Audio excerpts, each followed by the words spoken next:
வணக்கம் நண்பர்களே, நீங்கள் பார்த்து கொண்டு இருப்பது உங்கள் கௌசிகா ரிவ்யூ. சரி வாங்க வீடியோக்குள்ள போய் என்ன நடக்க போகுது அப்படின்னு சொல்லிட்டு பார்த்தீங்கன்னா, நம்ம மல்லி இந்த விஷயத்திலிருந்து தப்பிச்சிட்டா இதுக்கு மேலே ரேணுகா, அதாவது சுடரி, ரேணுகாவா நடிச்சுன்னு இருக்க சுடரி மாட்ட மாட்டா அப்படின்னு சொல்லிட்டு நினச்சின்னு இருக்காங்க. ஆனால் கரெக்டாக நம்ம விஜய் இருக்கார்ல, அவர் இருந்துன்னு காரில் வந்துன்னு இருக்காரு பெங்களூர் போயிட்டு. அந்த சமயத்தில் ரேணுகா திடீர்னு போய் கார் பக்கம் வழி மறிக்கிறாங்க. யாரான்னு சொல்லிட்டு பார்த்தீங்கன்னா ரேணுகா. ஐயோ ரேணுகா என்னாச்சு அப்படின்னு சொல்லிட்டு பார்க்க என்ன போலீஸ் வந்து துரத்துறாங்க. எதுக்காக துரத்துறாங்க, என்ன ரீசனுக்காக துரத்துறாங்கன்னு எனக்கு தெரியல, மனநிலை பாதிக்கப்பட்ட போது நான் என்ன வேலை செஞ்சேன்னு சொல்லிட்டு தெரியல அப்படின்னு சொல்லிட்டு சொல்றாங்க.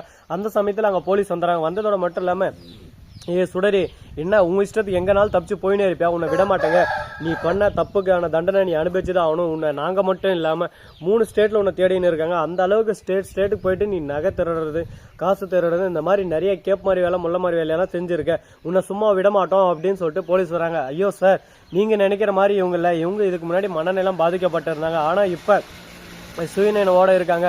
அப்போ என்ன நடந்துச்சு ஏது நடந்துச்சுன்னு சொல்லிட்டு தெரியாது, இவங்க என்னோட மனைவி ரேணுகா அப்படின்னு சொல்லிட்டு சொல்றாங்க. இல்லை சார், இவங்க சுடரி தான், இவங்க பிறந்ததுலேருந்து வளர்ந்ததுலேருந்து எல்லா டைமும் ஒவ்வொரு இதுலையும் அவங்க பண்ண கேப் மாதிரித்தானே முள்ள மாதிரித்தானே எல்லாமே ரெக்கார்டு எங்ககிட்ட இருக்கு அப்படின்னு சொல்லிட்டு சொல்றாங்க. ஒரு பக்கம் நம்ம விஜய் யோசிக்க ஆரம்பிக்கிறாரு, என்னடா இது, இவங்க ஒரு பக்கம் இந்த மாதிரி பேசுறாங்க, இவங்க ஒரு பக்கம் இந்த மாதிரி பேசுறா, இவன் அப்பந்தே பண்ணிருந்தான்னா என் மனைவி இறந்து இப்போதான் ஒரு ரீசெண்டாக ஒரு 4 இயர்ஸ் ஆகுது, இவங்க சொல்கிறத பார்த்தா ஒரு 10 இயர்ஸ் அந்த மாதிரி வேலை செஞ்சுன்னு இருப்பா போலேயே அப்படின்னு சொல்லிட்டு யோசிக்க தோணுது. இந்த சமயத்தில் தான் ஓகே, அப்போ இதில் ஏதோ ஒரு வில்லங்க நடந்திருக்கு, ஏதோ ஒரு உள்குத்து நடந்திருக்கு, இதை நம்ம விசாரிக்கணும், தீர விசாரித்து எந்த ஒரு முடிவாக இருந்தாலும் எடுக்கணும். நம்ம பாட்டுக்கு ஏதோ நானோன்னு எடுத்துட்டோம்னா லாஸ்ட்டில் நமக்கு தான் அது பின்விளைவுகள் அதிகமாக வந்து இருக்கும் அப்படின்னு சொல்லிட்டு முடிவு எடுக்கிறாங்க. இந்த முடிவு ஒரு பக்கம் நல்ல முடிவாக தான் இருக்குது. இருந்தாலும் இதுக்கு மேலே எதனா யோசிக்க முடியுமா, இதுக்கப்புறம் எதனா பண்ணுவாங்களா அப்படின்னு சொல்லிட்டு நம்ம யோசிச்சு ஆகணுங்க. கண்டிப்பாக கம்பல்சரி எதனா ஒரு விஷயம் நம்ம செஞ்சுதான் ஆகணும். எந்த ஒரு விஷயம் நம்ம செய்யாமல் முடியாது, இல்லை அப்படி இப்படின்னு சொல்லிட்டு இருந்தால் லாஸ்ட் அப்படியே தான் இருக்கும். இதுக்கப்புறம் என்ன பண்ண போகிறோம், ஏது பண்ண போகிறோம் அப்படின்னு சொல்லிட்டு பார்த்தீங்களன்னா, நம்ம விஜய் இருக்காருல, அவர் வந்து தரமான ஒரு சம்பவத்தை செஞ்சு விட்டார். கதிரேசனுக்கு ஃபோன் பண்ணி கதிரேசன்கிட்ட எல்லா விஷயத்தையும் நடந்தது வந்தது போனது எல்லாத்தையும் சொல்றாங்க. இதெல்லாம் கேட்டதும் கதிரேசன் ஒரு பக்கம், அப்போ என் பொண்ணு உயிரோட இருக்க மாட்டாலோ, ஒருவேளை என் பொண்ணு இவனே தான் கொண்டுட்டு இப்போ இந்த மாதிரி நாடகம் ஆடுவானோ அப்படின்னு சொல்லிட்டு யோசிக்க தோணுது. அதே சமயத்தில் மறுபக்கம் மல்லி கூட வாடுறதுக்காக ரேணுகாவை எப்படியாவது ஜெயிலுக்கு அமிச்சிடலாம்னு சொல்லிட்டு பார்க்குறானோ. விஜய், நீ எதனா பேசாத பற்றி எனக்கு கவலை இல்லை, ஆனால் உன் மேலே எனக்கு நம்பிக்கை இல்லை, நான் வந்து எல்லா தீர விசாரிச்சு அதுக்கப்புறம் நான் முடிவு எடுக்கிறேன், உன் பேச்சை கேட்டு என் பொண்ணை என்னாலேயே தண்டிக்க முடியாது அப்படின்னு சொல்லிட்டு சொல்றாங்க. இதை கேட்டதும் நீங்க எவ்வளோக்கு எவ்வளோ டிலே பண்றீங்களோ அந்த அளவுக்கு உங்களுக்கு தான் பிரச்சனை மேல ப்ரெஷர் வந்துட்டே இருக்கும். ஏன்னா எல்லா பக்கமும் ஒரு பக்கம் எங்க இருக்கா ரேணுகா சுடரி அப்படின்ற விஷயம் எல்லாமே தெரியுது. ஒரு வேலைகளை காப்பாற்றணும்னு நீங்க நினைச்சீங்களா, இவ என்னென்ன வேலை செஞ்சாலும் எல்லாத்துக்கான சன்மானத்தை நீங்க கொடுத்துதான் ஆகணும். அந்த சன்மானத்தெல்லாம் கொடுத்து அதுக்கப்புறம் எந்த ஒரு பிரச்சனையும் இருக்காது, நாம வேலை உண்டுன்னு சொல்லிட்டு பார்த்துன்னு இருக்கலாம் அப்படின்னு சொல்லிட்டு சொல்றாங்க.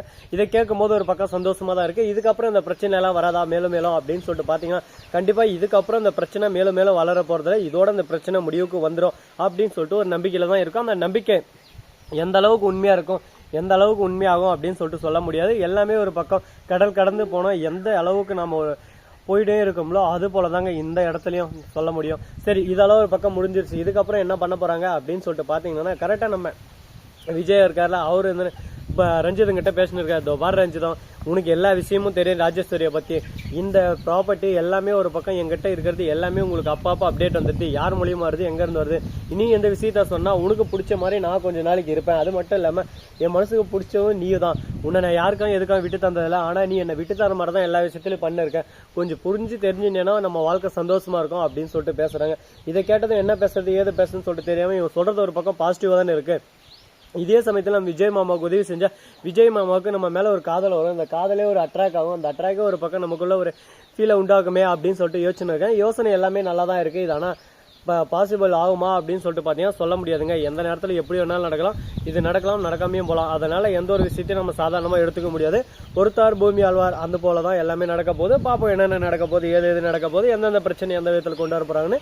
சரி, முடிஞ்சதெல்லாம் முடிஞ்சிருச்சு. இதுக்கப்புறம் என்ன பற்றி பேச போகிறோம், என்ன நடக்க போகுது அப்படின்னு சொல்லிட்டு பார்த்தீங்கன்னா, நம்ம ரஞ்சிதம் இருக்காங்களா, அவங்க இருந்து இந்த விஷயத்த ராஜேஸ்வரி கிட்ட பேசுறாங்க. ராஜேஸ்வரி இருந்து என்ன சொல்றேன், இப்படியெல்லாம் நடந்துச்சா அப்படின்னு சொல்லிட்டு, ஆமா இதை போய் நான் மாமா கிட்ட சொல்லவும் முடியாது, மாமாவுக்கு நான் நல்லவளாகவும் நடந்தணும், உங்களுக்கு நான் உண்மையாகவும் இருக்கணும், மாமா கிட்ட அப்படி இப்படின்னு சொல்லிட்டு ஏதோ ஒன்று கதை அடிச்சுட்டு நாம நம்ம வேலையை பார்ப்போம் அப்படின்னு சொல்லிட்டு இருக்காங்க. இதை கேட்டதும் ஐயோ என்னடா இது இந்த அளவுக்கு ஒரு பக்கம் திறமையாக யூஸ் பண்ணிருக்கலையே மூலையே இவகிட்ட எல்லாம் நம்ம நின்று ஜெயிக்க முடியாது போலயே அப்படின்னு சொல்லிட்டு யோசனை இருக்காங்க. ஆமாங்க, யோசனை ஒரு பக்கம் கரெக்டாக தான் இருக்குது. ஏன்னா இவங்க பண்ணுறதெல்லாம் பார்த்தா நமக்கே ஒரு பக்கம் பயமாக இருக்குது.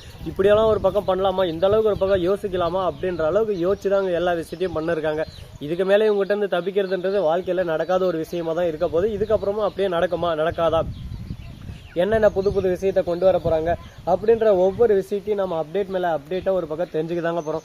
சரி, இந்த மாதிரி எல்லாம் ஒரு பக்கம் போயிட்டு இருக்கு. அதே சமயத்தில் மறுபக்கம் என்ன நடக்குது அப்படின்னு சொல்லிட்டு பார்த்தீங்கன்னா, கரெக்டாக நம்ம கதிரேசன் இருக்கார்ல, அவர் இதுன்னு ஒரு பக்கம் செம்ம கோவத்தில் இருக்காரு. அந்த கோவம் வேற லெவல் ஒரு பக்கம் கோவம். அப்படி என்ன பிரச்சனை நடந்துச்சு, ஏது நடந்துச்சு அப்படின்ற ஒவ்வொரு இன்ட்ரெஸ்டிங்கான விஷயத்தையும் நீங்கள் தெரிஞ்சுக்கணும்னு நினைக்கிறேன். மறக்காமல் நம்ம சேனலை ஃபாலோ பண்ணி விடுங்க.